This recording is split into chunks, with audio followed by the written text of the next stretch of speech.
Hello and welcome to Talent Tutorials. आज हम logarithm का वीडियो लेक्चर सीरीज़ शुरू करने जा रहे हैं और इस वीडियो लेक्चर सीरीज़ में 3-4 वीडियो होंगे जिसमें हम सीखेंगे कि हम लॉगरिदम को कैसे सॉल्व करें।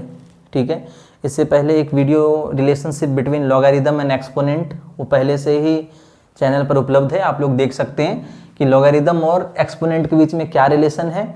और ये वीडियो प्योरली लॉगरिदम के लिए है कि लॉगरिदम में कैसे हम सॉल्व करें, लॉगरिदम के प्रॉब्लम को हम कैसे सॉल्व करें। ठीक है, तो चलिए हम अपना वीडियो शुरू करते हैं। और कुछ बेसिक फॉर्मूला है, जैसे हमारे पास ये log m, ठीक है, और प्लस log n दिया हुआ है। ठीक है, हम फॉर्मूला सीखेंगे साथ साथ एग्जाम्पल भी करेंगे जिससे ये फॉर्मूला क्लियर हो जाए। तो आपको मैं बता दूं कि यदि आप क्लास 9-10 के स्टूडेंट हैं तो log का जो बेस होता है वो 10 होता है। कितना होता है? 10। बाय डिफ़ॉल्ट 10 होता है। मैथ्स में कुछ चीज़ें बाय डिफ़ॉल्ट होती हैं। बाय डिफ़ॉल्ट जैसे आप बोलोगे सर ये √4, ये बाय डिफ़ॉल्ट है कि ये स्क्वायर रूट है, यहाँ 2 लिखा हुआ है, क्योंकि यदि ये क्यूब रूट रहता तो यहाँ पर 3 लिखा रहता प्रॉपरली। ये बाय डिफ़ॉल्ट जो चीज़ें अंडरस्टूड होती हैं, हम समझ सकते हैं कि ये चीज़ें होती ही हैं। तो जब हम क्लास 9-10 की बात करते हैं log की, तो वहाँ पर log का बेस क्या होता है? 10 होता है। लेकिन जब हम क्लास 11-12 में जाते हैं तो वहाँ पर log का बेस क्या हो जाता है? वहाँ पर log का बेस हो जाता है e। क्या हो जाता है? e। ये कांस्टेंट है जिसका अपना एक वैल्यू होता है, उसे हम आगे जानेंगे। तो यहाँ पर बेस क्या होता है? e होता है। तो अभी हम यही मान के चलें कि बेस हमारा कुछ भी हो, बेस सेम होना चाहिए, क्योंकि ऑपरेशन तभी होगा। मैथ एक ऐसा सब्जेक्ट है ना जहाँ पर लाइकनेस की बहुत ज़रूरत होती है। Maths is all about likeness. ठीक है, लाइकनेस नहीं है ना तो आप ऑपरेशन नहीं कर सकते, आप कोई भी कैलकुलेशन परफॉर्म नहीं कर सकते। एग्जाम्पल के तौर पे देखें, आप x को y में ऐड नहीं कर सकते। क्यों? क्योंकि x and y are different terms. लेकिन आप x में x को ऐड कर सकते हैं and you will gate 2x। आप 2x में x को माइनस कर सकते हैं, यू विल गेट x। आप x स्क्वायर y में x स्क्वायर y ऐड कर सकते हैं, because both terms are like. ये लाइक है, एक समान है। तो मैथ्स में लाइकनेस की बहुत जरूरत होती है। तो लाइकनेस इसलिए जरूरी है कि आपका बेस सेम हो। यदि बेस 10 है तो कोई बात नहीं, बेस e भी है तो कोई बात नहीं, सेम होना चाहिए। तो आप ये पहले से ही मान लें कि हमारे log का बेस जो भी होगा वो सेम होगा, और जो सेम नहीं होगा तो हम उसे प्रॉपरली यहाँ क्लियरली लिखेंगे। ठीक है, क्लियर हो गया होगा? तो शुरू करते हैं।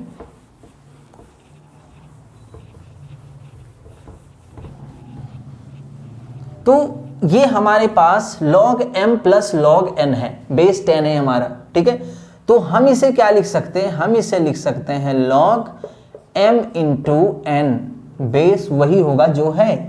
ठीक है ना।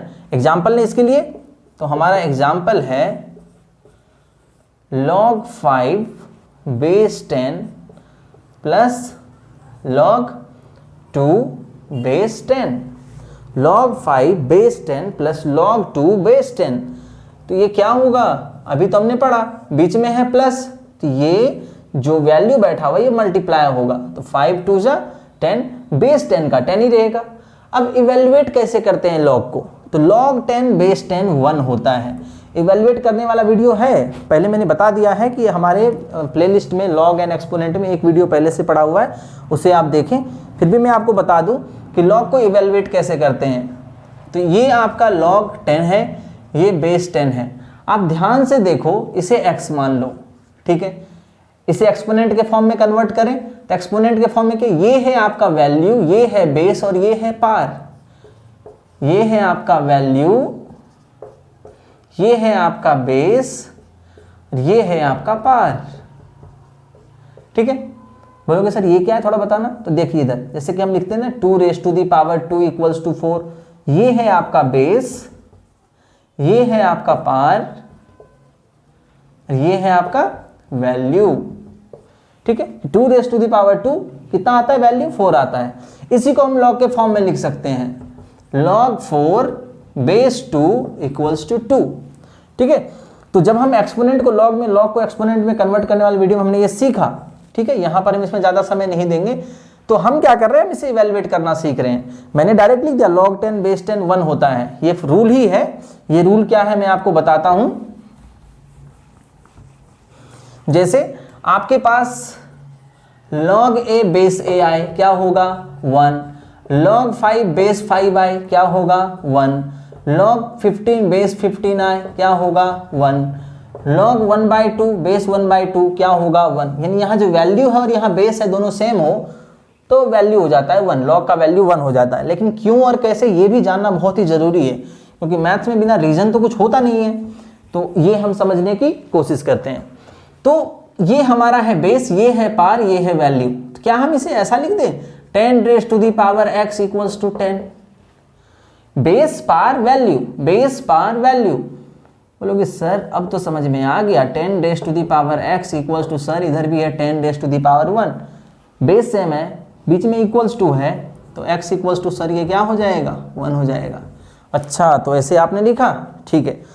एक तब थोड़ा सा कैलकुलेशन करते हैं, यहाँ 8 है और यहाँ 2 है, बताएंगे थोड़ा कैसे होगा। तो क्या हम ऐसा लिख सकते हैं क्या 8 को 2 का क्यूब, और यहाँ है आपका 2 रेज़ टू दी पावर 1, इसको सॉल्व करेंगे तो ये हो जाएगा 3/1, आंसर 3। सॉल्व करें या ऐसे सिंपली, ये कितनी बार मल्टीप्लाई होके ये आता है, यही होता है आंसर। 2 को 2 से कितनी बार मल्टीप्लाई करें कि 8 आए, तो 2 को 2 से 3 टाइम्स, 2 × 2 × 2 8 आता है, तो 3 आपका आंसर है। और 10 को, 10 अपने आप में ही 10 है, किसी से मल्टीप्लाई करने की जरूरत नहीं है, इसलिए 110 इक्वल्स टू 10। ठीक है, तो ये आपका पहला फॉर्मूला था, log m plus log n equals to log m into n। Base वही होगा जो है। ठीक है, आप जल्दी से इसे कॉपी करें।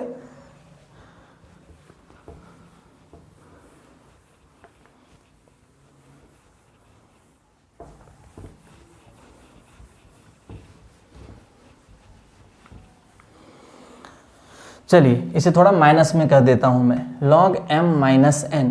ठीक है, तो इक्वल्स टू हो जाता है log m divided by n, base वही होगा जो है।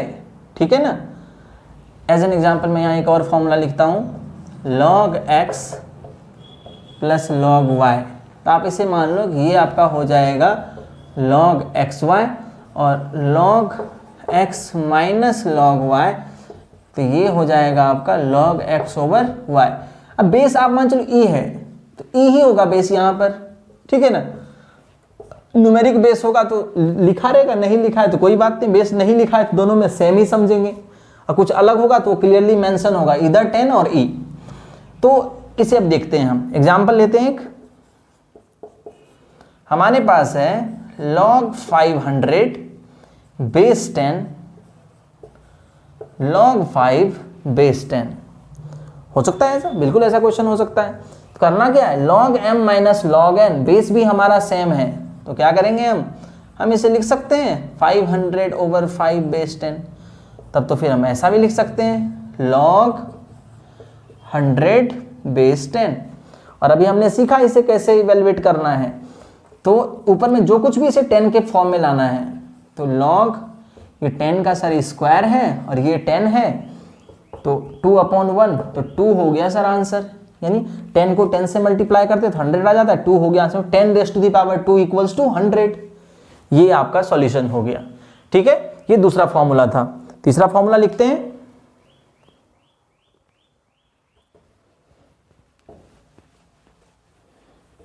आप जल्दी जल्दी हाथ चलाओ आप लोग, और इस वीडियो में कोई कमेंट करने की जरूरत नहीं है, आपको पढ़ाई पे पूरा ध्यान देना है, कमेंट पे कोई ध्यान नहीं देना।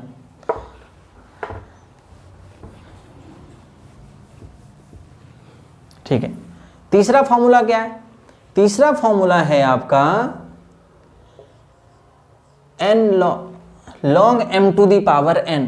ध्यान से देखिएगा, log m raise to the power n equals to n log m। Example लेके समझते हैं, log 10 का स्क्वायर बेस 10। इस फॉर्मूले से तब तो ऐसा हो जाएगा कि जो 2 है ये पावर में, तो 2 आ जाएगा आगे, ये हो जाएगा कुछ ऐसा log 10 बेस 10। अरे ये तो सॉल्व ही हो गया। इसका मतलब ये हो गया कि ये 2 इंटू लॉग 10 बेस 10 हमने पढ़ा, क्या पढ़ा हमने कि sir log a base a 1, sir log 5 base 5 1, sir log 3 base 3 1, sir log e base e 1, sir log x base x equals to 1। यानी यहाँ जो वैल्यू है और ये जो बेस है दोनों सेम है तो ये 1 होगा, ठीक है ना। तो log 10 बेस 10 1, सर ये तो सॉल्व ही हो गया, ये तो सॉल्व करने का दूसरा तरीका हमें मिल गया। अच्छा चलो दूसरा एग्जांपल लेते हैं। तब तो हमारे पास यदि ऐसा हो log 1000 बेस 10, ठीक है ना, तो क्या हम इसे ऐसा लिख लें क्या कि log 10 का क्यूब और ये सर हो जाएगा 10। सर अभी तो हमने फॉर्मूला पढ़ा log m to the power n, log m raise to the power n equals to n log m। तो सर इसे आप ऐसा लिख दो ना 3 log 10 बेस 10, तो सर ये हो जाएगा 3 इंटू 1 इक्वल्स टू 3। अच्छा तो ये बात है, ये फॉर्मूला जो है हमें ये भी समझा देता है कि हम नॉर्मल यदि हमें नहीं पता हो कि कितनी बार आने वाला है, फैक्टराइज कीजिए, पावर चढ़ाइए, पावर को आगे लाइए, सिंप्लीफाई कर दीजिए। तो ये हमारा तीसरा फॉर्मूला है, ठीक है। इसे जल्दी से आप कॉपी करो और आप लोग वीडियो को मैं लंबा नहीं कर सकता इसलिए आप लोग पॉज करके इसे कॉपी कर लिया करो और फिर वीडियो को प्ले कर दो।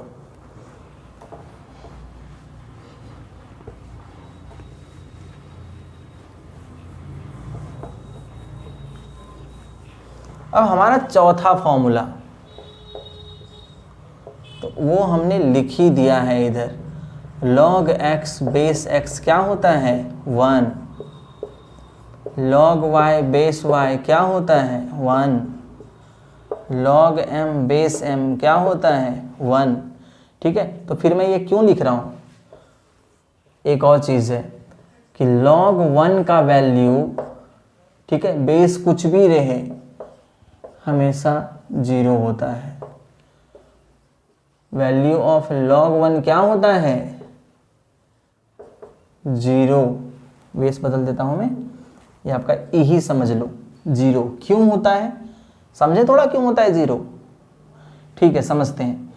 तो मैं इसे लिखता हूं log 1 base 10 equals to x ले लेता हूं इवेल्युएट करने के लिए, ठीक है। तो आपको पता है, क्या पता है, ये है सर वैल्यू, ये है बेस और ये है पार। अच्छा जी, तो ये है हमारा sir 10 raise to the power x, मैं इसे ऐसे लिखता हूँ 10 raise to the power x equals to 1। भाई 10 का पावर कितना करूँ कि ये 1 दे दे, 10 का पावर कितना करूँ कि 1 दे दे। सर हमने सीखा है एक्सपोनेंट में कि 10 रेज़ टू दी पावर 0 1 होता है। किसी भी नंबर, किसी भी वेरिएबल या किसी भी कांस्टेंट पर पावर 0 हो तो उसका वैल्यू क्या होता है 1 होता है। तो ये क्या हो गया, देयरफॉर हम लिख सकते हैं x इक्वल्स टू 0। ये तो पहला तरीका हो गया, ठीक है। दूसरा क्या है, दूसरा सर हम यहीं पर ऐसा ना लिख दें कि 1 है तो हम 10 रेज़ टू दी पावर 0 लिख दें और ये बेस हो गया 10 सर, ये 0 जाएगा आगे और ये हो जाएगा log 10 बेस 10 सर, ये होता है 1 और 0 इंटू 1 क्या हो जाएगा सर, 0 इंटू 1 सर हो जाएगा 0। तो log 1 बेस कुछ भी रहे क्या होता है 0, हमेशा याद रखिएगा log 1 बेस कुछ भी रहे क्या होता है 0, ठीक है। ये हमारा 4 फॉर्मूला हो गया। 5वां फॉर्मूला हम देखते हैं, अब जल्दी से इसे कॉपी कर लो।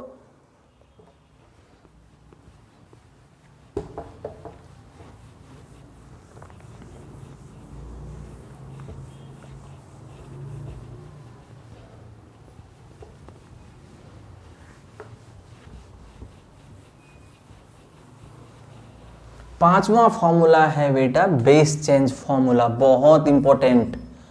बेस चेंज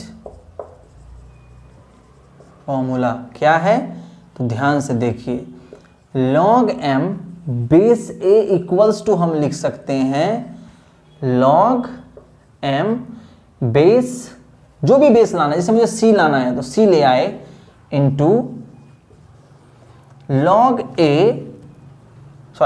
c बेस ए। ध्यान से देखिए, अपने मन से हमने क्या किया, एक बेस लाए, अपने मन से हम क्या लेके आए, एक बेस लेके आए, ठीक है। तो ये इस बेस का जो है लॉग निकालना पड़ेगा पहले वाले बेस के रिस्पेक्ट में। अच्छा, बोलोगे सर इससे फायदा क्या है? फायदा होता है बेटा, पहले एक एग्जांपल ले लेते हैं हम इसे समझने के लिए। क्या है ये? जैसे हमारे पास है log 200 और बेस है हमारा 5। बेस क्या है? 5, ठीक है। 5 नहीं, इसे हम यहाँ पर 10 ले लेते हैं, ठीक है। हमें यहाँ क्या लाना है, रुकिए एक मिनट, इसे 216 कर देता हूँ और बेस में कर देता हूँ 10। क्या कर देता हूँ? 10। हमारे पास है log 216 बेस 10। इसे हम क्या लिख सकते हैं, हमें लाना है 6। हम अपने मन से यहाँ 6 लाना चाहते हैं, तो हमने लिखा log 206 बेस 6 इंटू log, अब 6 अपने मन से लेके आए हैं तो log 6 बेस 10। समझ में आ गया? फायदा क्या होगा इससे? बोलोगे सर इससे फायदा क्या होगा? तो देखो बेटा, नॉर्मली हमारा बेस क्या होता है? 10 होता है। 10 नहीं है तो 10 लाना है, क्योंकि जो जनरल आंसर होगा आपका क्वेश्चन का, मैंने आपको बताया कि वो तो 10 के फॉर्म में लिखना होगा या फिर ई के फॉर्म में। 9 10th में है तो 10 के फॉर्म में, और 11 12th में है तो ई के फॉर्म में, उससे आगे है तो ई। लॉग का बेस हमेशा ई होता है अपर क्लासेस में। तो इससे फायदा क्या होगा? देखिए फायदा क्या होता है, log 216 को हम लिख सकते हैं 6 का क्यूब 6, और ये हमारा log 6 बेस 10 नॉर्मली रह गया। ये 3 आएगा आगे, अभी तुरंत हमने फॉर्मूला 3 में पढ़ा है, तो 3 log 6 बेस 6, ये log 6 बेस 10, तो ये हो गया आपका 1। तो आप क्या लिख सकते हो, आप इसे लिख सकते हो 3 log 6। ये आपका आंसर हो गया। इतना बड़ा है, इसे सिंप्लीफाई कर लिया हमने, 3 log 6 आपका क्या हो गया, आंसर हो गया, ठीक है। तो ये आपका था चौथा फॉर्मूला, इसे कहते हैं बेस चेंज फॉर्मूला। एक और चीज, आप इसी फॉर्मूले में थोड़ा और ऑल्ट्रेशन कर सकते हैं। क्या ऑल्ट्रेशन कर सकते हैं? तो वो एक पांचवा फॉर्मूला, छठा फॉर्मूला मैं लिख रहा हूं, ध्यान से देखिए, इसे भी मैं साइड में भी लिख दूंगा कि हमारा जो फॉर्मूला है वो क्या है। हमारा फॉर्मूला अभी जो हमने लिखा, log m base a equals to log m base c log c base a, ये हमने अभी लिखा है, ये बेस हमने चेंज किया है, ठीक है। तो इसमें क्या ऑल्ट्रेशन कर सकते हैं आप? हमारा जो छठा फॉर्मूला है 6th, आप इसे ऐसा लिख सकते हो, log m base a equals to 1 over log a base m। यानी जैसे ही आप 1 ओवर करोगे ये चेंज हो जाएगा, इंटरचेंज हो जाएगा, m a की जगह और a m की जगह चला जाएगा, ठीक है ना। तो इसी फॉर्मूले में हम इसे दूसरे फॉर्म में क्या लिख सकते हैं, इसे हम लिख सकते हैं log m base c over, ठीक है, log m base c over, क्या लिख सकते हैं, log a बेस c, ठीक है ना। तो ये हम थोड़ा सा ऑल्ट्रेशन कर सकते हैं। ये हमारा फॉर्मूला नंबर 6 है, ठीक है। आप लोगों को समझ में आ गया होगा कि ये लॉग के जो बेसिक फॉर्मूलाज थे ये हमने सीख लिया कि हम लॉग से कैसे डील करें। तो ये फॉर्मूला मुझे उम्मीद है कि आप लोगों ने लिख भी लिया होगा और आपको ये समझ में भी आ गया होगा, ठीक है ना। तो मुझे उम्मीद है कि ये वीडियो आपको पसंद आया होगा, क्योंकि इसके दूसरे पार्ट में, ये तो हमने भी इस वीडियो में हमने फॉर्मूला सीखा है, दूसरे पार्ट में हम इसके एप्लीकेशंस को सीखेंगे। हम हर एक फॉर्मूला पर 2-2 3-3 सम लेके बनाएंगे। तो मुझे उम्मीद है कि आपको ये वीडियो पसंद आया होगा। आप इस वीडियो को लाइक करें, शेयर करें, टैलेंट ट्यूटोरियल्स के चैनल को सब्सक्राइब करें और बेल आइकन जरूर दबाएं कि आपको नए नए वीडियो के अपडेट्स मिलते रहें। So thank you so much for watching.